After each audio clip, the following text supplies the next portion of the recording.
Le problème des retraites aujourd'hui, c'est qu'on ne sait pas s'il faut vraiment modifier quelque chose, on ne sait pas si les paramètres mis en place par Emmanuel Macron sont les bons, on se demande s'il n'y a pas des solutions un peu miracles comme celle proposée par Oxfam en taxant les milliardaires. Bref, on ne sait vraiment pas où on en est dans cette réforme des retraites. Et c'est pour ça que j'ai demandé à Christian Saint-Etienne, qui est économiste, qui est spécialiste des retraites, de nous aider à mieux comprendre où on est. D'autant que moi, par exemple, qui était plutôt favorable à cette réforme, eh bien d'entendre des syndicats comme la CFDT, qui sont des syndicats réformistes, dire qu'ils ne sont pas d'accord, bah, ça m'a un peu ébranlé dans mes convictions. Donc Christian Saint-Etienne, bonjour. Bonjour. J'en profite pour dire que vous avez un livre qui va sortir, je crois que c'est demain. Oui, Donc c'est un livre qui s'appelle Le conflit sino-américain. Est-ce que vous pour pouvez la me redire domination mondiale. par domination mondiale et voir la France et l'Europe à l'intérieur de ce conflit. Je mettrai un lien dans la description pour ceux qui veulent aller voir ce livre chez votre éditeur. Donc, ma première question, Christian Saint-Etienne, c'est est-ce qu'il y a vraiment besoin d'une réforme des retraites? Est-ce que le régime est en péril? Parce qu'on nous dit qu'aujourd'hui, c'est à l'équilibre. On nous dit même qu'il y a un fonds de réserve des retraites d'une valeur de 150 milliards qui a été mis en place par Jospin, et donc on a 150 milliards pour équilibrer les retraites. Et on nous dit que le régime aujourd'hui est à équilibre et que peut-être, dans 10 ans, c'est-à-dire en 2030, il sera en déficit. Quelle est la réalité? Parce qu'on n'arrive pas à connaître la réalité de ce Bon, péril qu'on court c'est aujourd'hui. très dommage parce que c'est un des rares domaines où on a des informations fiables. Euh, Quand vous prenez le nombre d'actifs par cotisant, il était de 4 en 1960, il est de l'ordre de 1,7 aujourd'hui et il va tomber à 1,5 en 2040. On passe de 4 à 4 personnes travaillant pour un retraité à 1,5 personnes travaillant pour un retraité, sachant que les gens qui travaillent, non seulement ils doivent financer les 17 millions de retraités, mais ils doivent financer les 17 millions de jeunes. Donc en réalité, ils portent deux générations sur leurs épaules. Donc par ailleurs, le problème avec le corps dans ses prévisions, c'est qu'il utilise des hypothèses très optimistes. Il se base sur l'idée qu'on pourrait avoir un taux de chômage qui pourrait tomber à 5%, alors qu'il est en moyenne de 8% depuis 30 ans.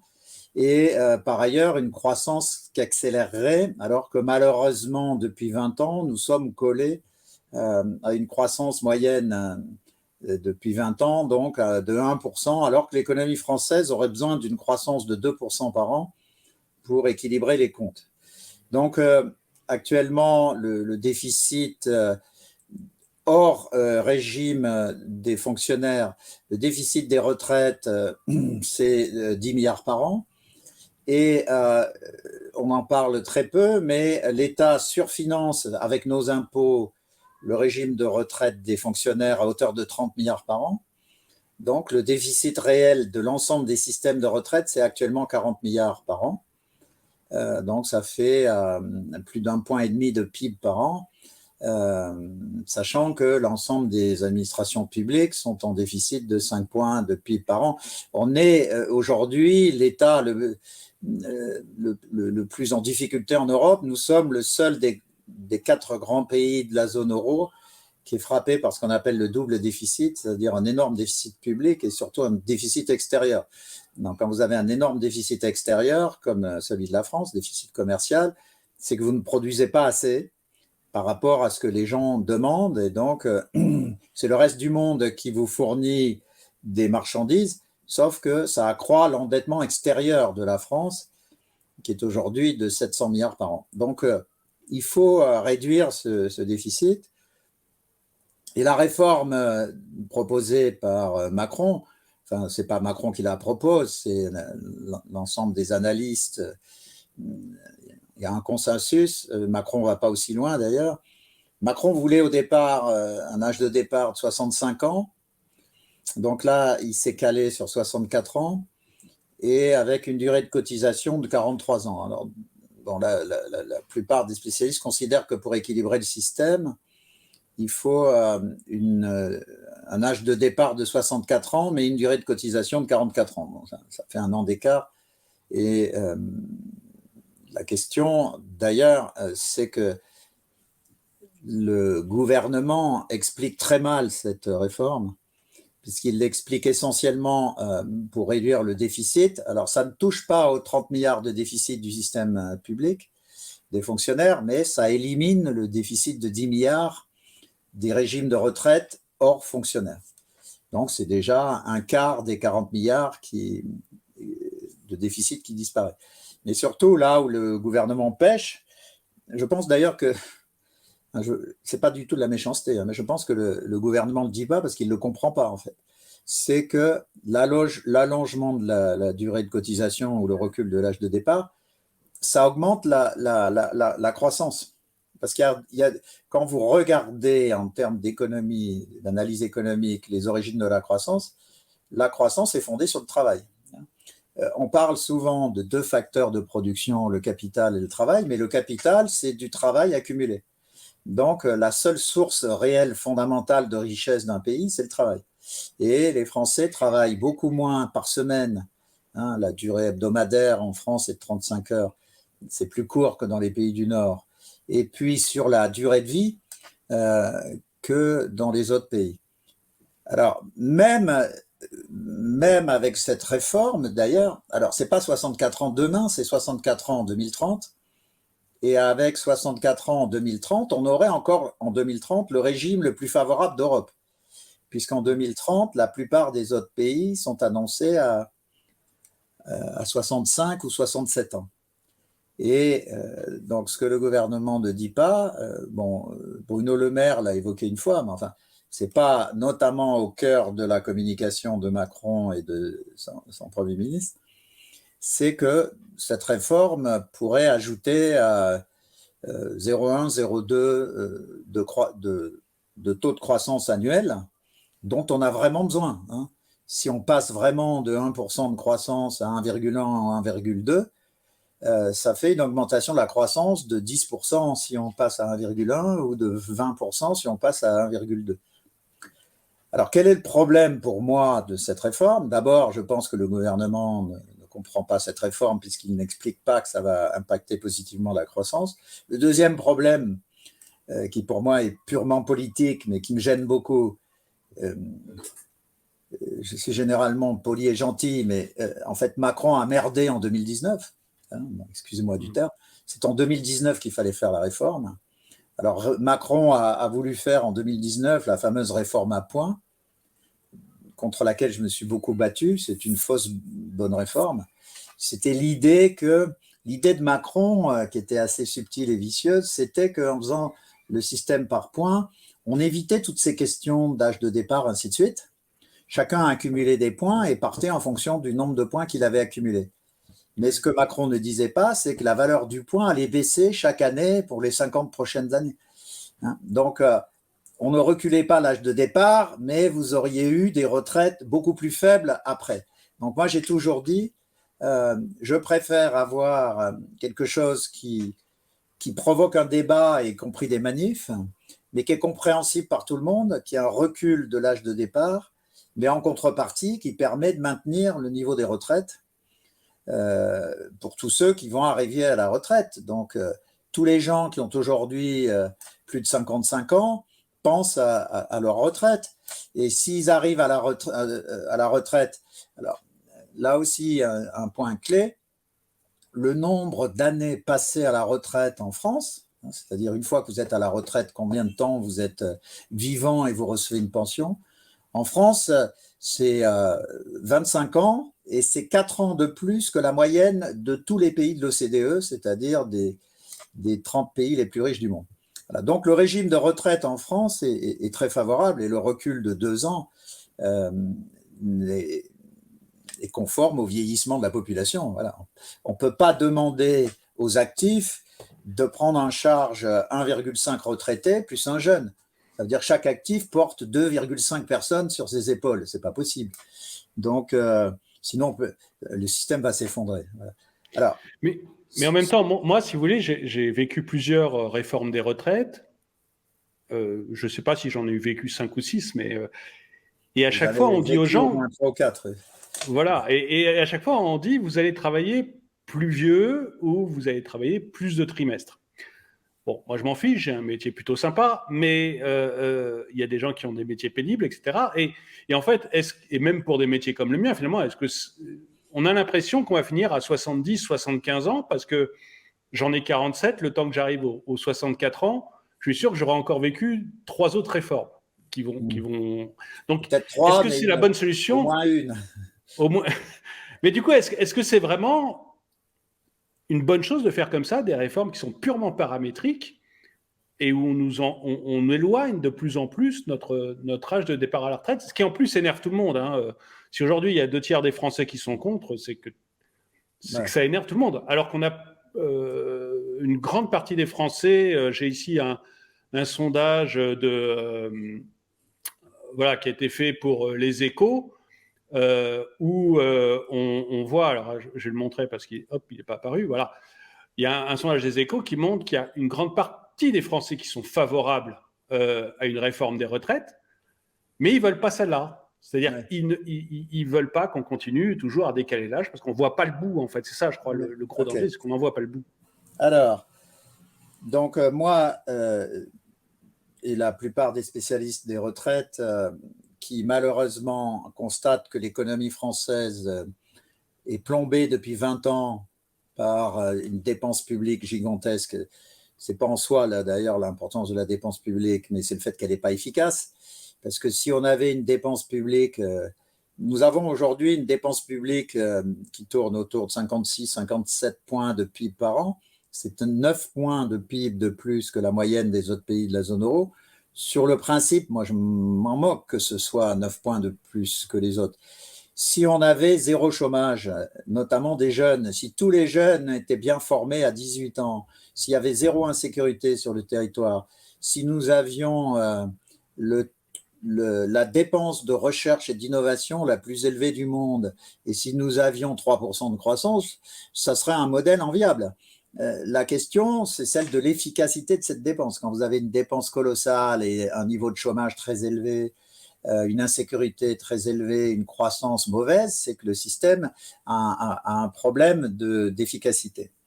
Alors, je reviens à cette question que j'ai beaucoup traitée, j'ai beaucoup écrit et travaillé sur cette question, c'est celle de la réforme paramétrique. Moi, j'ai toujours dit qu'il fallait une réforme paramétrique, mais que la réforme paramétrique, c'était un des éléments de la réforme. Alors, il y a 2 autres, au moins, éléments clés qu'il faut mettre en œuvre. Le premier, c'est de prendre en compte la pénibilité et le nombre d'enfants. C'est pour ça que j'ai toujours proposé qu'il y ait une réduction à la fois de l'âge de départ et de la durée de cotisation pour les emplois les plus pénibles qui pourraient atteindre jusqu'à 2 ans.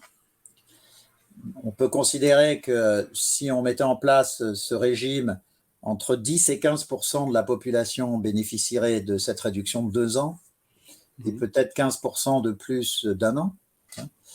Donc, c'est une mesure considérable parce qu'elle joue et sur la durée et sur l'âge.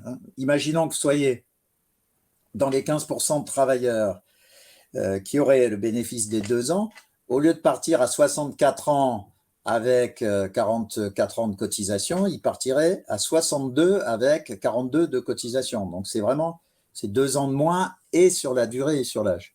Ça, c'est le premier point. On peut rajouter d'ailleurs que dans la loi, le gouvernement défend mal son projet. Il y a une mesure de prise en compte de la dureté de la vie, on peut dire, pour ceux qui ont commencé à travailler avant 18 ans, puisque les gens qui ont travaillé avant 18 ans, ils pourront partir à partir de 60 ans. Voilà. Donc, il y a déjà sur la pénibilité des choses significatives. Je pense aussi qu'il faut mettre en place de manière plus précise une mesure sur les enfants en disant que les enfants vous donnent une réduction de 6 mois par enfant plafonnée à 2 ans. Donc, si vous avez 19 enfants, ça serait quand même 2 ans. Et donc, et les deux mesures, pénibilité plus enfants, ça fait 2 fois 2 ans, mais on les plafonnerait à 3 ans. Bon.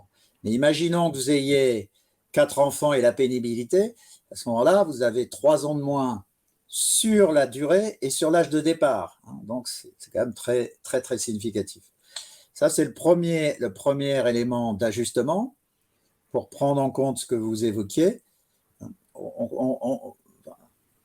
Les chiffres que j'ai donnés là sur le fait que, en gros, 15%, disons 1/7 de la population active a des emplois difficiles et qu'un 2/7 a des emplois moins difficiles mais fatigants, c'est à peu près les vrais chiffres. Donc, ça fait 2/7, c'est pas loin de 30%.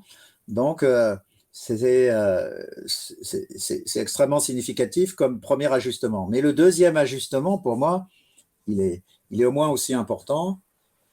C'est qu'on ne peut pas faire une réforme paramétrique et puis se laver les mains. Pourquoi ?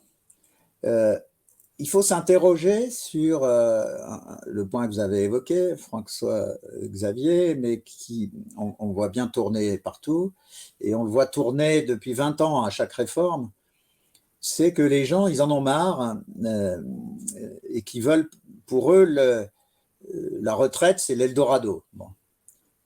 Or, il faut s'interroger sur pourquoi, dans une société de gens rationnels et intelligents, la retraite est à ce point un Eldorado. Ça veut dire que pour une partie significative de la population, et on peut penser que c'est essentiellement les gens que j'évoquais, là, les 2/7 que j'évoquais, ben, ils ne sont pas heureux au boulot. Et s'ils ne sont pas heureux au boulot, ok, qu'ils partent ils espèrent partir à la retraite le moins tard possible. Ok, mais on pourrait aussi travailler sur ce qui fait qu'ils ne sont pas heureux au boulot. Est-ce qu'on peut avoir d'autres organisations du travail? Est-ce qu'on peut avoir davantage de robotisation pour enlever il y a eu déjà de la robotisation pour enlever les tâches les plus pénibles, mais on doit pouvoir progresser sur la réduction des tâches pénibles. Donc, il faut travailler sur l'organisation du travail. Et puis, il faut travailler aussi sur peut-être que les employeurs ne traitent pas toujours leurs salariés comme des adultes qui ont parfois, les gens ont l'impression qu'ils ne sont pas écoutés au boulot quand ils font des propositions. Voilà, donc moi j'ai toujours dit, je me bats pour ça, c'est qu'à côté de la réforme paramétrique que le gouvernement aurait dû faire en 2019, qu'il doit faire rapidement, je pense qu'il faut qu'il ouvre en urgence absolue une négociation interprofessionnelle, justement avec la CFDT, avec les autres syndicats, les syndicats de cadres, l'UNSA, ainsi de suite, la CGT, si elle veut bien y participer, et donc une négociation interprofessionnelle sur la formation. Pourquoi ? On a un énorme problème sur la formation. On dépense de plus en plus, on est un des pays qui dépense le plus au monde, mais on observe qu'une grande partie des fonds de formation sont, tenez-vous bien, dépensés essentiellement sur les jeunes diplômés. Ils sont jeunes, ils viennent d'être diplômés, et c'est eux qui bénéficient de l'essentiel de la formation. Alors souvent, c'est justifié parce qu'il faut qu'ils apprennent des techniques de travail ou des savoir-faire, mais on forme quasiment pas les gens après 40 ans. Pour moi, ça, c'est complètement taré. Parce que c'est tellement facile après pour un employeur de dire tu n'es plus formé, je te vire à 52 ans, 58 ans. Donc ça, c'est pas acceptable. Donc je pense que dans la négociation interprofessionnelle que j'appelle de mes voeux, mais très fortement, le gouvernement aurait déjà dû la proposer. Je pense qu'il faut… Alors moi, je fais une proposition, j'essaye de la rendre la plus audible et mnémotechnique que possible. Donc je propose que 40% des fonds de formation soient dépensés sur les plus de 40 ans. Voilà, ça un côté qu'on retient. Et donc, voilà, il faut former les gens jusqu'à 60 ans si on veut qu'ils bossent qu'à 64. On ne peut pas arrêter de les former à 35 ans si on veut qu'ils bossent à 64. Voilà. Sachant qu'en plus, pour les métiers pénibles et autres, comme je l'évoquais, il y aurait les bonus de 2 fois 2 ans plafonnés à 3 ans. Enfin, il y a une dernière mesure qui me semble très importante, qui pourrait être incluse dans cette négociation interprofessionnelle. C'est un système que j'avais analysé en Suède, mais qu'il faudrait créer pour la France. C'est ce que j'appelle le système 80-90-100. Qu'est-ce que ça veut dire? C'est très court. Au-delà de 62 ans, parce qu'effectivement, pour avoir 44 ans de cotisation, il y a des gens qui vont devoir travailler jusqu'à 64, voire 65, 66. Donc, on a vu qu'il y avait des mesures pour les emplois pénibles, mais en dehors de ça, il y a des gens qui vont devoir bosser jusqu'à 65, 66. Moi, ce que je propose, c'est qu'après 62 ans, ils entrent dans le cadre de négociations, cette fois d'entreprise. Alors, il peut y avoir un accord interprofessionnel général, puis ensuite des négociations d'entreprise. C'est qu'après 64 ans, après 62 ans, les gens, les salariés, il faut peut-être un certain nombre de conditions, mais il y a au moins la moitié des salariés qui y répondent, feraient 4 jours par semaine de production. C'est le 80% des 80-90-100. Ils seraient payés 90% de leur salaire, mais le 5e jour, c'est le 100%, ils viennent, mais ils ne font pas de la production, ils font de la formation. Et ils formeraient les jeunes à la fois en savoir-faire et en savoir-être. Alors, ça serait très utile pour les jeunes, d'une part, mais d'autre part, c'est reconnaître, si on parle très franchement, qu'après 62 ans, vous n'êtes pas qu'un vieux con. C'est reconnaître qu'après 62 ans, il y a des gens qui ont acquis des savoir-faire incroyables dans des tas de métiers et qu'il faut les transmettre. Et donc, dans le cadre d'une formation qui serait organisée au niveau de l'entreprise ou au niveau de la branche. Voilà. On a une centaine de branches, donc on peut imaginer qu'il y ait des formations au niveau des branches. Ça peut se faire en lien avec les régions. Donc la centaine de branches et les 13 régions métropolitaines peuvent travailler ensemble, développer ces formations. Donc les salariés après 62 ans, ils continueraient de produire 4 jours par semaine, mais le 5e jour, ils sont formateurs et reconnus comme formateurs parce qu'ils ont des compétences. Voilà, pour moi, ça vaut la Légion d'honneur. C'est-à-dire, on reconnaît que vous n'êtes pas un vieux con, que vous avez des choses acquises à transmettre. Et je pense que si le gouvernement proposait au-delà du paramétrique, qui me semble souhaitable, parce que sinon, comme je l'évoquais, on ne peut pas avoir les gens qui bossent porter 1,5 retraité plus un jeune à l'école. C'est pas possible, les gens vont péter les plombs. Bon. Donc au-delà de la réforme paramétrique, je pense qu'il faut une énorme négociation sur la formation et sur le système 80-90-100 que j'évoquais. Et puis, par ailleurs, il faut les mesures que j'évoquais sur la pénibilité et sur le bénéfice donné aux gens qui ont des enfants. Et alors, j'ai une dernière question, parce qu'on a Oxfam qui a sorti un rapport il y a 1 ou 2 jours, et c'est un rapport qui a fait vraiment beaucoup de bruit, et dans lequel Oxfam disait qu'en fait, il suffisait de taxer les riches. Et notamment, là, j'ai fait un sondage parmi mes abonnés. Donc, Oxfam, pour eux, il suffit de taxer 2% de la fortune des milliardaires pour financer les déficits de la retraite.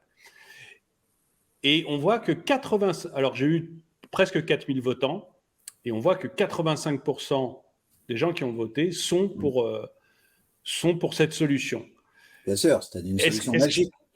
C'est un peu une solution magique, oui. Mais du coup, est-ce que c'est une solution? Est-ce que le fait de taxer les riches, notamment là les milliardaires, ça change quelque chose et ça permettrait de... Est-ce que c'est faisable et est-ce que ça permettrait de régler le problème sans obliger les gens à travailler un peu plus? Alors la réponse est non, malheureusement. C'est pour ça que je dis que c'est une proposition magique, parce qu'il y a une confusion entre stock et flux.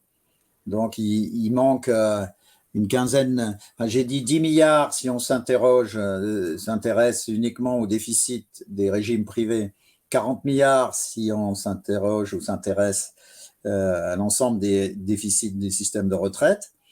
Donc, c'est 40 milliards annuels. Hein. Ça, c'est le premier point. Et si vous taxez les stocks de richesse des milliardaires, une fois que le stock a disparu, vous n'avez plus de financement. Bon, ça, c'est la première remarque technique. La deuxième remarque technique, c'est qu'on pourrait imaginer quelque chose de ce type si tous les pays du monde le font. Mais si c'est que la France, les milliardaires se barrent. Voilà. Donc, il faudrait au minimum que ce soit toute l'Union européenne. Or, dans l'Union européenne, vous avez des pays qui sont spécialisés. Alors, vous savez que je travaille beaucoup sur la concurrence fiscale. Ça fait plus de 25 ans que je dis qu'il faudrait la même fiscalité sur l'épargne et les entreprises dans tous les pays européens. Mais ce n'est pas ça la réalité, malheureusement. La réalité, c'est que vous avez 5 pays que je nomme les 5 pays renégats qui, dans les 27 de l'Union européenne, font de la concurrence fiscale aux autres. Donc, les pays renégats, hein, c'est le Luxembourg, Chypre, Malte, l'Irlande et les Pays-Bas. Hein. Sous différentes formes de régime, ils font la concurrence fiscale aux autres. Alors là, si vous mettez en place le système d'Oxfam, eux, ils ouvrent les portes grands pour les milliardaires en leur disant, chez nous, vous n'aurez pas de taxe sur le capital. Donc, au minimum, il faudrait que ce soit une réforme mondiale. Donc, c'est totalement illusoire de faire rêver les gens sur… C'est pour ça que je dis que c'est magique.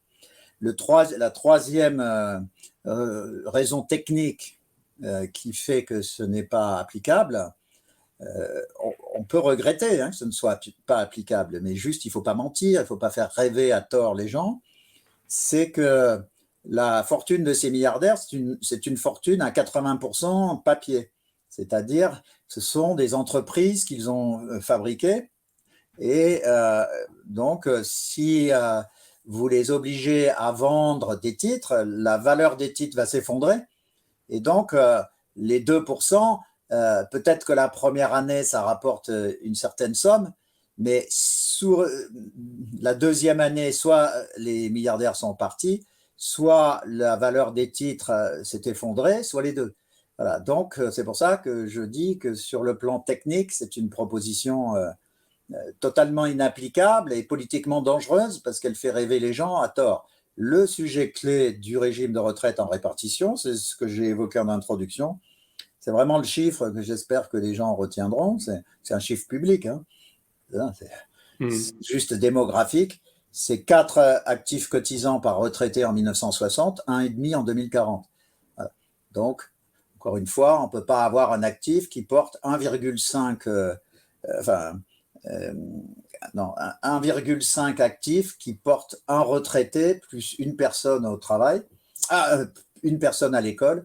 Donc 1,5 actifs qui portent sur leurs épaules 2 personnes, un retraité et un gamin à l'école. C'est pas possible. Personne ne voudra qu'on le ponctionne à ce point. Voilà. Déjà, le taux de ponction en France, calculé par l'OCDE, c'est-à-dire la somme des cotisations sociales et des impôts prélevés sur les salaires, c'est au top mondial. Donc, il y a un moment, si on va au-delà, tous les gens qualifiés vont se casser, ce n'est pas seulement les milliardaires. Voilà, donc il faut mettre en place un régime par répartition.